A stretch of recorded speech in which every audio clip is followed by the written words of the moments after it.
হয়েছে এক পাল্লা। ভয় নয়, লোভ নয়, হিংসা নয়, নয় মিথ্যার সুযোগ।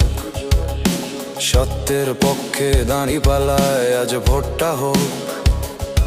দাঁড়িপাল্লার যদি ভোটের বাক্সে হয় জয়, হাদির বিচারটা তবে সঠিক হবে নিশ্চয়। ওরা নির্মম হাতে থামাতে চেয়েছিল হাদির কণ্ঠস্বর। ভেবেছিল এক মৃত্যুতে নিভে যাবে জ্বলন্ত ঝড়।